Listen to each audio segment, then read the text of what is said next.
gusto saludarlos. Estamos en este podcast desde tu Congreso. Sean bienvenidos. Mi nombre es Leslie Arechiga y es un gusto estar grabando el segundo episodio de la tercera temporada. Y qué honor para nosotros tener el día de hoy al diputado Jorge Ramos. Sabemos mucho de su vida como legislador, pero queremos saber otras cuestiones. Queremos saber un poquito de su vida personal, qué hace cuando no está legislando. Y comencemos por sus primeros años de vida, dándole la bienvenida. Por favor, platíquenos. O sea que es hasta la cocina esto. Exactamente, justo eso queremos saber. A lo mejor le gusta cocinar. Diputado, bienvenido. Híjole, ¿por dónde empezar? Primero estoy contento, muy contento de estar aquí acompañándote. Y pues comentarte que nací en una colonia popular de Tijuana. Y nací producto de una relación entre mis papás, que es una historia, una novela de amor. Ándele. Y nací en una familia humilde, nací en una familia sencilla de Baja California y aprendí muchísimas cosas desde niño a apreciar lo que nos distingue a los bajacalifornianos. Ya sabes, ¿no? Los valores familiares, la cultura del esfuerzo, de que todo lo que llega a tu vida te lo ganas. Así. Y aprendiendo de dos grandes ejemplos de mi madre y mi padre. Hábleme un poquito de ellos porque, pues, menciona, es una telenovela de amor. Quiero pensar que le dejaron mucho aprendizaje, pero no particularmente cuestiones de disciplina, sino de valores, como lo dice. Exactamente. Mira, mi papá empezó en su juventud a financiarse la universidad. Él empezó como contador público. Y empezó a financiarse su escuela cantando en la Avenida Revolución de Tijuana. Entonces él era el cantante del grupo y yo me acuerdo pues que mi mamá lo acompañaba para verlo cantar y yo así me quedaba como si fuera un artista, ¿no? Yo veía a mi ¿Qué papá. tipo de música era? Rockera, en aquel tiempo Rock. era de rock, así tipo Enrique Guzmán y esos artistas de antes, ¿no? Sí. Pero pues me tocó ver cómo mi papá se financió su carrera chambeando. En las calles cantando. Y fue increíble para mí, Leslie, poder darme cuenta cómo a través del esfuerzo mi papá pudo llegar a ser maestro emérito de la Universidad Autónoma de Baja California. Tiene una condecoración académica de 62 años de maestro en la universidad aquí en el estado. ¡Qué honor! ¡Qué orgullo! Terminó su doctorado, 2 maestrías, Wow. Maestro emérito, o sea, de la nada. Yo pude aprender de mi papá así como que de la nada puedes terminar en donde ni te imaginas. Y la porra número 1, yo digo que la responsable, la fuente de todo eso fue mi madre. Siempre dicen, detrás de un gran hombre y una gran mujer. Yo lo pude ver eso, antes de conocerme el dicho, yo lo vi, ¿no? Yo vi a mi madre siempre diciéndole, tú puedes, esfuérzate, aviéntate. Y yo veía a mi papá como somos los hombres más calculadores, como dudándole, y mi mamá así con una seguridad, impulsándolo. Yo digo que ella es creadora de muchas cosas, de lo que estamos viviendo ahora. Muy bien. Diputado, y usted no sé si tiene hermanos, fue el primero en nacer, hubo más familia. Sí, soy el primer hijo. Tuve un segundo hermano que falleció muy chiquito, producto de una infección. Él tenía 1 año, Oscar Eduardo, y pues perdió la vida. Y luego me sigue Claudia, mi hermana, y Nancy. Entonces somos 3. Ok, excelente. Sí. Entonces, como hermano mayor, ¿tenía algún tipo de, no sé, que ser un ejemplo a seguir? ¿Así lo sintió o no, realmente? Pues, sinceramente, la amistad que llevamos mis hermanas y yo fue más de amistad que como yo ser el hermano mayor, el que esto. Porque falleció mi mamá cuando yo tenía 14 años. Okay. Mi hermana Claudia tenía 12 y mi hermana Nancy tenía 4. Entonces mi papá se iba a trabajar a la universidad desde las 7 de la mañana hasta las 10 de la noche, entonces convivíamos nosotros juntos, solos, y nos hacíamos de comer y la planchada. Aprendimos a hacer de todo en la casa. Sí, a salir Entonces hoy mi esposa Maritza se rayó porque sé planchar, sé cocinar, sé barrer, sé mapear. Le entro a todo, ¿no? Y ella pues se deja querer. Y digo, me queda claro que tuvieron que aprender, digamos, a lo mejor cosas que no hacían y que son tan comunes a la vida diaria, pero me imagino que también eso marcó gran parte de su esencia, de cómo es usted el día de hoy. Sí, mira, yo creo que lo primero que marca el modelo familiar que ellos me enseñaron, a mí me marcó para toda la vida. Sí. Pero también me marcó mucho cómo mi mamá en un momento a otro perdió la vida y me enseñó a valorar la vida. Uh-huh. A estar apreciando cada día y estar apreciando también mis relaciones, mis amistades. Nada de que el año que entra voy y lo veo, mañana voy y lo veo. O sea, es una cosa de estar en contacto con que la vida se va en un segundo. Y eso me ha hecho como alguien que está más metido en la vida es ahora, la vida es aquí, no hay mañana.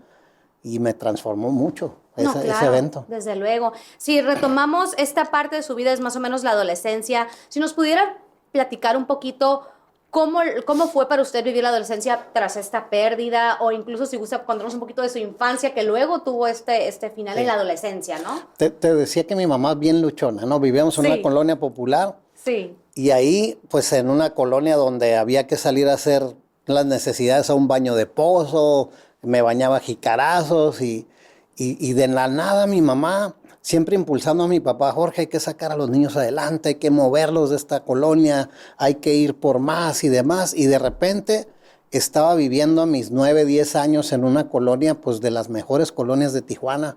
Estaba rentando mi familia, pero ya estábamos ya está en el Instituto México, estaba en otro mundo de relaciones. Mucho, sí, claro. Sí, entonces me demandó mucho ese cambio, digamos, social en el que mi familia me metió. Sí. Pero pues ahí hice grandes amigos.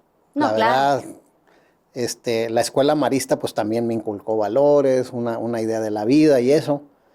Pero también el haber estudiado con puros hombres, no había mujeres en la primaria, en la secundaria. Ah, qué interesante. Pues te forma, te braga, ¿no? Porque los hombres somos más carrilludos y esa parte también me enseñó a ser así como guerrero. Qué interesante, diputado. Sí, no sé si pudiera platicarnos alguna anécdota que recuerde, particularmente de la primaria o secundaria, digo, apostándole a que nos está platicando de esta educación tan particular que usted tuvo. Sí, yo pienso que lo que marcó mi adolescencia fue pues que mi mamá tuvo que irse a la Ciudad de México para que le hicieran operaciones como un año y medio. Y mi papá se fue prácticamente a vivir con ella, entonces yo me formé con mi abuela. Ah, mire. Entonces aquí viene la abuela, mi abuela Graciela. Graciela. Mi abuela salió a los 12 años de Zacatecas porque se la quiso robar un ranchero, la subió al caballo, ella se bajó. De veras, y me enseñó mi abuela, mira, aquí traigo el balazo que me tiró cuando, entonces de puro miedo se fue hasta la carretera. Y en la carretera agarró viaje tras viaje tras viaje. Tú te imaginas una niña de 12 años que se la quieren robar, pues no va a regresar jamás. Y terminó en Tijuana. Vaya. Empezó a planchar en la calle 10 de la ciudad de Tijuana, en el centro. Y con una plancha y un burro de planchar formó 4 hijos universitarios, un ejemplo de vida. Y mi abuela para mí me marcó de ándele, levántese, el que madruga Dios lo ayuda. Entonces me hizo luchón. Ella prácticamente me educó en esa etapa. ¿Ella era mamá de su papá o de su mamá? De mi papá. De su papá. Sí. Ok, entonces con ella se queda usted en la, digamos, iba comenzando su adolescencia, entiendo yo, porque se van sus papás a Ciudad de México. Y ella se queda como medio a cargo entonces también de sus hermanas. Sí, totalmente a cargo. Y era bien tradicional. Mi abuela no sabía leer, no sabía escribir en ese entonces. Ya más adelantito te platico que luego la entusiasmamos a entrenarse en unos entrenamientos de potencial humano y me tocó ir ya como alcalde de Tijuana a la graduación de su primaria, a recibir su diploma a los 67 años de vida. No, pero lo hizo. Entonces hay como ejemplos ahí bien inspiradores adentro de mi familia que me tocaron de cerca vivirlos. Desde luego. Diputado, híjole, es que no me quiero pasar a otra etapa de su vida sin antes preguntarle, ¿cómo fue usted en sí como niño? No sé, tal vez me dice, era un niño un poco travieso, un poco tímido, estudioso, no lo sé. Yo creo que fui travieso, o sea, ahora se le llama que tienes TDA, que hiperactividad y cuanta cosa, ya me siento más normal, ¿no? Antes así como que eras, ahí viene el que va a alborotar a todos los primos. Pero sí fui bien inquieto, yo me subía a los techos de las casas, me metía a los carros de los tíos desde chiquito, o sea, muy, muy curioso, muy aventado para adelante y esa parte me funcionó muy bien. Definitivamente, entonces era como antes, jugaba en las calles. En las calles. No, a mí me tocó disfrutar esa Tijuana, esa Baja California de ir a jugar Shanghái, de estar en la calle, en el lodo, en las piedras, en el fútbol, de apreciar que alguien en la colonia tenía un balón y el papalote con carrizo. O sea, me tocó me tocó un mundo y una Tijuana bien, bien padre. Nos vamos a su adolescencia, se queda con su abuela y ¿cómo toma el fallecimiento de su mamá? ¿Cómo se recupera? ¿Cómo sigue? Híjole, yo creo que eso nunca me voy a recuperar. pero ya logré acomodar su ausencia y poderme inspirar en ella en muchísimas cosas. Todavía la sigo, hoy la estoy trayendo de nuevo, ¿no? Todo el tiempo estoy trayendo a mi madre. Siempre. Pero hay un evento de mi vida en la adolescencia que creo que fue el antes y el después y que puede explicar mucho de mi personalidad ahora como adulto, que es que mi papá fue dueño de un racquetball allá en Tijuana y yo aprendí a jugar racquetball a los 9 años. Entonces me metí ahí y desde los 15, 16, 17 años yo ya estaba ganando campeonatos nacionales y me hizo muy competitivo, me hizo disciplinado y gracias a Dios así fue porque en Tijuana en esa época es cuando ya estaban llegando los criminales pesadotes y yo empezaba a ver cómo mis amigos les empezaba a cambiar la cara. Claro. Me tocó ver cómo empezaban a morir en eventos y todo eso y yo creo que el que ahora está en temas de seguridad por tanto tiempo, porque desde el 2007 a la fecha estoy metido en temas de seguridad, es por cómo me marcó de cómo la violencia y los criminales le pueden arrebatar la vida y la juventud a alguien. Digamos Fue que entonces bien duro, había una experiencia durísima. Lo alcanzó la inseguridad, llegó en ese momento. Sí, pero haz de cuenta, la parte deportiva, Leslie, a mí me salvó en mi adolescencia. Okay. ¿Por qué? Porque yo tenía mentores deportivos que ¿dónde andas? Y muévete y camina y no tomes y no fumes y no esto. Entonces mi vida social estaba muy acotada por el tema del deporte. Okay. Y esa parte a mí me funcionó súper bien porque lo que más me funciona hasta ahora, yo no tengo miedo a perder. Formó parte de mi cultura, formó parte de mi educación deportiva, que pierdes un partido y sales de la cancha y no estás en la frustración de perdí, ¿qué pasó? Y no soy suficiente. No, estaba pensando qué me faltó para poder regresar al momento siguiente, al día siguiente. Okay. Y eso en mi vida empresarial, en mi vida familiar, en mi vida política, en mi vida social, yo pienso que es la diferencia. Mientras que alguien pierde un evento, tiene un fracaso y eso los trauma, para mí la relación con el fracaso y con la derrota fue el día a día. Sí, claro, desde luego. ¿Y por cuánto tiempo jugó racquetball? ¿Desde los 9 años hasta los...? Hasta los 39. Ah, caray, muchísimo tiempo. Muchos años. Mi hijo y yo, te voy a platicar una anécdota que nadie sabe, es la primera vez que lo hago público. Adelante. Gané la elección para ser alcalde de Tijuana y faltaba un mes para que entrara. Y estábamos mi hijo y yo inscritos en un torneo mundial de racquetball en Denver, Colorado, de parejas. Y yo me tuve que ir a escondidas porque en aquel tiempo si hubieran dicho se fue a jugar racquetball a Denver a un mes de entrar al gobierno, pues me hubieran hecho pedazos en los medios. Y me fui a escondidas con mi hijo y ándale que ganamos el mundial, no perdimos un solo set. Wow. Y para mí fue una experiencia con mi hijo maravillosa y fue en eso, en el racquetball. Oiga, pero dice a escondidas, o sea, de verdad literal. Escondidas, gorra, lentes, así. Literal, o sea, que no hay agenda pública, que no aviso, que a dónde vas, aquí voy a no sé dónde. Y qué terrible, ¿no? También tenerte que esconder cuando creo yo, ahora lo veo ya más maduro, qué bonito que un papá que está metiéndose en una bronca de ser alcalde tenga tiempo para ir con su hijo a jugar y representar al país y ver levantar la bandera a la hora de la premiación. Fue una experiencia preciosa. Qué bueno que lo hizo. Sí. Felicidades, diputado. Muy bien, nos vamos a su vida adulta un poquito. ¿Concluye la prepa y hacia dónde se perfila? Me metí a la universidad, a la Iberoamericana, a estudiar Derecho. ¿Y por qué me metí a estudiar Derecho? Aquí es donde se me abre la disyuntiva política, ¿no? Me llamó mucho la atención, muchísimo, en el tiempo en el que a mí me tocó mi juventud de 16, 17 años, pues no había más que una versión del gobierno, un solo partido, y un día me tocó escuchar a alguien que estaba alegando de que debería la credencial tener fotografía. Y estaban invitando así en los medios a que fueras a un ayuno de un día en la glorieta de la zona del río de Tijuana para protestar contra el gobierno federal de que hubiera una credencial con foto. No sé por qué, pero yo terminé en una carpa con mi novia, en ayuno, un ayuno real, o sea, 24 horas sin comer, y la onda era, queremos credencial de elector. Y al empezarme a relacionar con gente, con esas causas, a mí me impresionaba cómo había gente que estaba preocupada por el país.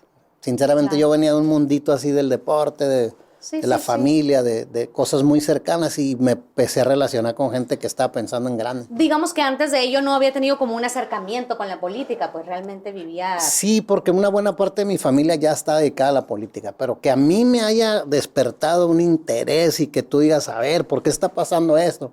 ¿Cómo que tenemos que dejar de comer para que pongan una fotografía? ¿Cómo que usan estas fotografías para que voten los muertos. ¿Cómo? A ver, explíquenme, ¿y por qué lo permiten? Y empezó como una inquietud de mi parte. Y cuando menos pensé ya andaba yo con banderas y andaba en movimientos. Platíquenos, por favor, un poquito de justamente del movimiento para quienes somos un poco jóvenes, que pues no nos tocó realmente vivir ello, al momento que ya las cines IFES antes tienen la foto. ¿Cuál es la cuestión social? Ahí para mí yo empecé a entender el valor de la democracia, porque un día fue un candidato a la escuela preparatoria donde yo estaba en primer semestre, y lo llevaron y lo acomodaron ahí y dijeron, ¿alguien tiene alguna pregunta? Y yo levanté la mano y le dije, ¿por qué no hay fotografía en las credenciales del lector? Y me evadió la pregunta y se volteó para otro lado y yo volví a levantar la mano y llegaron los guaruras y me jalaron y ¿por qué? Y el director me andaba corriendo a la escuela y, no. O sea, dije, ¿por qué? ¿Qué está pasando? Y empecé a comprender la democracia desde estar viviendo la opresión y no debes de quejarte, no debes de opinar. Y salió mi parte rebelde, ¿no? O sea, a ver, ¿por qué no? Y empecé a tomar causas, a escribir, a leer, a manifestarme y a participar hasta que cuando menos pensé ya estaba yo 100% metido en un periodo donde no había gobierno, no había cargos públicos, o sea, era una auténtica participación social la que traía. Y, por ejemplo, entra a la carrera de Derecho y ahí comenzó ya a activarse, ¿o fue hasta que sale? ¿O ya durante...? No, ya estaba ahí. Ya estaba. Por cierto, una anécdota. Sí. Estábamos en la carrera, el que ahora es presidente del Tribunal Superior de Justicia. Sí. Estábamos haciendo equipo, lo apoyé para ser presidente de la Sociedad de Alumnos y ahora me lo encuentro presidente del tribunal. Alejandro Fregoso, un gran compañero, lo admiro mucho. Hicimos una vida universitaria bien intensa. Muy bien. ¿Se gradúa? ¿Y qué pasa con usted? ¿Hacia dónde se va? Fíjate que a partir de ahí empecé a vivir una parte comercial, empresarial. Siempre tuve también la inquietud y empecé a vender carros en Estados Unidos, en una parte de Otay. Y yo tenía 19, 20 años y la verdad me estaba yendo súper bien. Y a partir de ahí empezó una realidad y digamos una ambición normal del éxito, de empezar a ver cómo el comercio te puede generar riqueza, ganancias. Y pues estuvo muy padre porque fui papá a los 21 años. Ah, ok. Entonces, no lo sabía. Estaba yo en la universidad y al mismo tiempo me pagaba la escuela y tenía mi negocio. Entonces siempre anduve así como bien ocupado. ¿Y fue el hecho de que fue un papá muy joven el que rápido buscara un negocio o realmente no fue tanta premura? No fue tanto por eso. Okay. Más bien, yo creo que la llegada de mi hijo Jorge Armando me trajo la madurez muy rápido. O sea, a los 25 años yo hablaba como señor, me portaba como tenía hábitos así completamente fuera de mi edad. Okay. Y amistades más grandes y yo preocupado por cosas que mis amigos andaban en el baby rock peleándose la mesa más chila, como dicen aquí en Mexicali. Sí. Y yo andaba viendo cómo cambiar el país. Ok, excelente. Empresario, ¿cuánto tiempo estuvo como digamos en este negocio? Luego se fue a otro negocio. Sí, luego puse un negocio en la Avenida Revolución de venta de curiosidades y yo creo que ahí empezó la habilidad de convencer. Porque para vender algo en la Avenida Revolución tienes que tener una habilidad de leer a la gente, de saber negociar, de aventar precios, de hablar de las cualidades de las cosas y ver a tiempo real que la gente está respondiendo no a tu mensaje. ¿Qué vendía? Y, o sea, vendía de todo, sombreros, ¿cómo se llaman? Los valeros, vendía piezas de plata, chamarras de piel, o sea, pero atendía a chinos, alemanes, americanos, franceses, de todo. Entonces, yo creo que eso me desarrolló una capacidad de poderme relacionar con la gente bien valiosa. No, sin duda me alguna. entrené. Yo digo que fue como un entrenamiento de relaciones humanas de 2, 3 años. Buena, muy buena. 2, 3 años. ¿En algún momento de ahí ya se cruzó la política o todavía fue más adelante? Ahí la estaba compaginando, porque te digo que antes, o sea, yo no entré a la política a ver si tenía un cargo. Yo entré emocionado por las causas, por los movimientos, por la democracia del país y todo eso. Y había que comer. Entonces, pues tenía yo mi negocio y mis cosas. Y en la Avenida Revolución era una mina de oro. O sea, yo tenía 20, 21 años y en un fin de semana salía con $500 de los de antes, ¿no? Hoy todavía son importantes, pero antes $500 era mucho. Era una fortuna. Y, y sí, aprendí a ganarme el dinero con base a mi trabajo. Y a mantener a mi familia y darle buena educación a mis hijos. Excelente. y financiar mi parte de la política. Nos vamos a un tiempo ya un poco más actual. Además de la política, también ejercía otro tipo de actividades, ¿tengo entendido? Sí, el deporte, muy metido en el tema deportivo. Traje torneos mundiales a la ciudad de Tijuana de Sí, racquetball. Del mismo De racquetball. lo mismo, ¿te acuerdas que te dije Sí, que sí, eso sí. lo terminé hasta que entré de presidente municipal? Ya prácticamente lo solté. Pero Por cuestión de tiempo. Sí, o sea, cuando yo entré a gobernar la ciudad era una guerra contra el crimen organizado de 24/7, entonces era imposible tener tiempo para eso. Ok. Pero sí el deporte y después algo que también vino a ser parte de una pasión que tengo. Entrenar a los seres humanos a vivir una vida libre, a tener liderazgo. Ok. Y me certifiqué en una cosa que se llama transformación cuántica y desde entonces a la fecha tengo unas certificaciones en eso y me ha tocado apoyar a graduarse gente en Ecuador, en Colombia, en Puerto Rico, en Estados Unidos.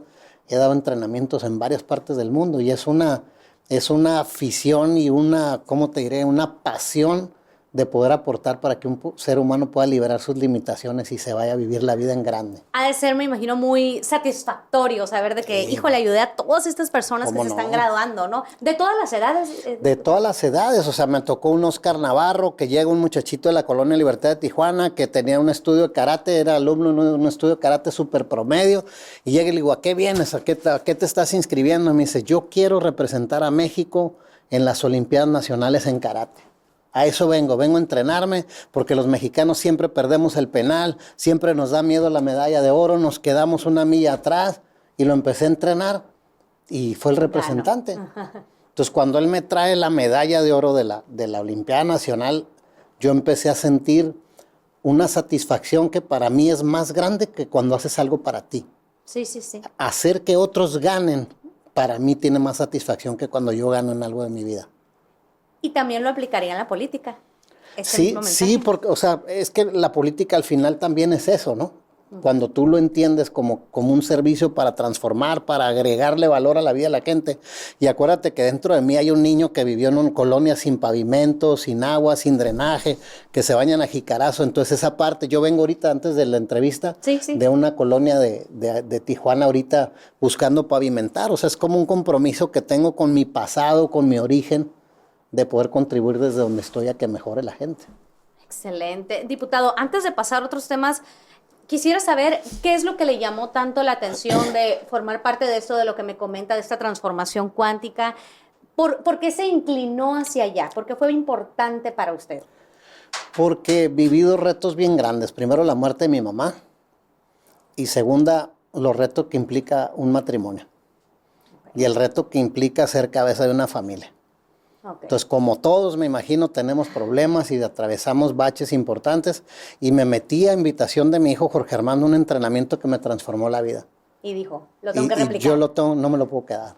Claro. Lo tengo que compartir, lo tengo que duplicar. Y eso yo lo voy a hacer hasta que siga respirando.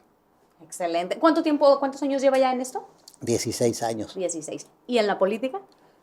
En la política debo llevar 36 años. Diputado, queremos saber un poquito más de su día a día. Queremos saber cómo inicia su día y cómo termina su día. Desde quién vive con usted, se toma una taza de café, no lo sé. Adelante. Vale, va. Pues, primero déjame decirte que vivo con una mujer hermosa, que es mi esposa Maritza. Bien. Y ella, pues yo comparto mucho el poder apoyar a mis hijas. Tengo 2 niñas chiquitas, una de 9 años y una de 6 años. Ok. Y entonces me toca llevarlas a la escuela y estoy ahí formando parte del desayuno, que el lonchecito y esto y lo otro, y así empiezo mi día. Me aviento mi desayuno y empiezo pues a atender los pendientes del día, ¿no? Que es un poco el centro de transformación que tengo y también pues la diputación que actualmente estoy manejando. Queremos saber más detalles. ¿Qué les da, por ejemplo, a las niñas de lunch? Pues mira, a las niñas les gustan las salchichas con huevo y la fruta. Y fruta. Las vuelve locas la fruta. Entonces las lleno ahí, les encanta que les cocine. Me fascina hacer carnes asadas. Puedo hacer una carne asada en una hora. El rey del asador. Como hace 2 días que llegó por ahí mi suegro y le dije, ¿estás listo para una carne asada? ¿Pero para qué día? No, ahorita. y a prender el asador y con él nos tomamos una copita de vino ahí con mi esposa. ¿Quién más vive con nosotros? Vive Chelita, la señora que nos apoya, tiene 13 años viviendo ahí con nosotros, su hija Rubí, y también mi suegra. Ándale. Feliz de que viva mi suegra con nosotros. Mucha tiene ayuda como también. 5. Sí, se puso delicada de salud en algún tiempo, nos la llevamos a nuestra casa y a partir de ahí pues se quedó y nosotros estamos felices con que Imagino esté. bien encariñada con las nietas. Sí, no. O sea, mis hijas cuando, ya ves que todos las bebés en la noche se van y se quieren ir a dormir a tu cama, ¿no? Sí, Entonces claro. cuando le dices que no, se van a la de la abuela y ella nunca dice que no. Excelente servicio de la Ahí abuela. siempre gana. Sí. Excelente, diputado. ¿Y cómo finaliza su día? Digamos que ya después de que fue a la cuestión de la transformación, fue tal vez a las colonias como sucedió el día de hoy, tiene entrevistas como esta. ¿Qué pasa después? Al final, pues me gusta mucho leer. Me gusta mucho leer, hago mis notas. Este fin de semana tengo un entrenamiento para dar que dura 3 días, entonces me preparo, leo. Ok, se prepara para lo del fin. Ajá, me preparo para el fin de semana. ¿Y cómo termino las noches? Cenando. A mí me encanta comer. Ok, Esa es mi ¿cuál es su pasión. comida favorita? Pues los tacos. Ok, ¿de Mexicali o de Tijuana? Taqueros, no, los dos me fascinan. No, de veras lo digo, los 3 Pablos a mí me fascinan. Ok, No sé si comercial. es un comercial ahí raro, Está bien, pero está bien. me encantan. Los tacos de Baja California son increíbles. Excelente. Diputado, si no hubiera elegido el camino de la política, ¿a qué otra cosa se hubiera dedicado? Tal vez además de lo de la transformación. También aparte de la transformación. Aparte. Yo creo que me hubiera dedicado a ser empresario. Ok. Porque me gusta mucho crear, me gustan mucho los retos, me gusta mucho vivir bajo presión, me gusta mucho crear, retarme. Y creo que la práctica del empresariado también me hubiera llamado. Diputado, tenemos algunas dinámicas y regalitos para usted. Primero la dinámica. Van a ser preguntas rápidas que yo le voy a contestar y usted tiene que intentar dar respuestas rápidas, ¿de acuerdo? Intentar. Intentar. Es que a veces se quedan pensando mucho, está bien, les doy tiempo. Aquí va. ¿Comida china o mariscos? Comida china, Ya dijo, pero lo tengo que preguntar. ¿Tacos de Mexicali o Tijuana? de Baja California. ¡Ay! ¿Qué canción sería el soundtrack de su vida? Una canción de fondo. La de El amor está en el aire, Love is in the air. Ay, A mí qué esa bonita. canción me mete en un modo así, Qué feliz bonita. de paz. Muy bien. Si abro su Spotify, ¿cuál es la última reproducción que saldría? Yo creo que Bello Momento es una canción cristiana preciosa. Ah, muy bien. Esa la escucho cuando es hora de aterrizar. Ah, qué bonito. Si abriéramos su cuenta de Netflix, ¿qué fuera lo último que usted vio? La última que vi fue... recuerdo. La de Gladiador 2. Ah, excelente, no la he visto. ¿Qué tal está? Está buena. La primera vez me dormí. Le empieza Es que bien hay mucho lenta. cansancio. Empieza lenta. Sí, para mi gusto, Bueno. empieza lenta, pero cerró súper bien. Muy buena. Excelente. ¿Qué personaje de ficción sería? ¿Qué personaje de ficción? Híjole. No sé. ¿Alguno que recuerde como de su niñez o algo así? Híjole, va a estar bien cursi, pero... Sabes que el Chavo del Ocho a mí me conecto mucho por la humildad, la sencillez, y cómo desde ahí se conecta con todo el mundo. Como que un niño interior le voy a llamar. Ok. Ese personaje me gusta. Perfecto. Digo, a lo mejor alguien está esperando Superman y no, la neta es No, está bien. más mexicano. Está perfecto. ¿Qué caricatura miraba de niño? Nos queda claro que el Chavo del Ocho la miraba, Sí. no es un programa. Mira, es que cuando yo veía televisión en Tijuana, solo había canal norteamericano, no estábamos en cadena nacional, no había televisión en español. Ah, ok. Entonces me tocaba ver Popeye, ¿no? Que era la caricatura de aquel tiempo. Sí, sí, sí. ¿Cuál era su juguete favorito? Juguete, la bicicleta. La bicicleta. Me fascinaba andar en bicicleta. En la calle. Y finalmente, ¿qué superpoder le gustaría tener? El poder de tocar el corazón de la gente. Muy bien. Diputado, antes de pasar al último regalito, le quiero obsequiar esta taza. Tiene el dibujo del Congreso del Estado, pero lo más importante, tiene su dibujo también. Esta es su caricatura. Ya lo vi, Obsérvela. qué padre. Muéstrala a la cámara, es más. Creo que su Está, cámara es mira. la de acá, de la derecha, para que la muestre. Esta, mira. Ahí está. ¿Qué tal? ¿Se parece Está o no? buena la canción. Sí, claro. Y precisamente... Esta la voy a poner mañana en el pleno. Ah, excelente, le vamos a tomar foto con todo y la caricatura. Hablando de la caricatura, también le tenemos este obsequio que nos va a dejar aquí, pero bueno, es un obsequio. Es su caricatura. La va a poner en esta parte de atrás. De hecho, el primer diputado de esta tercera temporada del podcast fue el diputado Jaime Cantón. Y si lo puede ver, ahí está. Él decidió pegar la suya ahí porque dijo que ya era su oficina. Pegue, por favor, su caricatura donde usted guste. Aquí con mi amigo Jaime Cantón. Excelente. Somos vecinos de Curul, aquí hago un montón de vecinos de... Ya tenemos dos. Diputado, muchas gracias por acompañarnos. Qué gusto, qué honor. De verdad que nos gustó saber mucho de lo que es más allá de ser un legislador, un poco de su persona. Con gusto lo vamos a volver a invitar más adelante para tocar otros temas. Esperemos tenerlo aquí de vuelta. Así nos despedimos de este podcast, de esta emisión, episodio número 2 de la tercera temporada, desde Tu Congreso.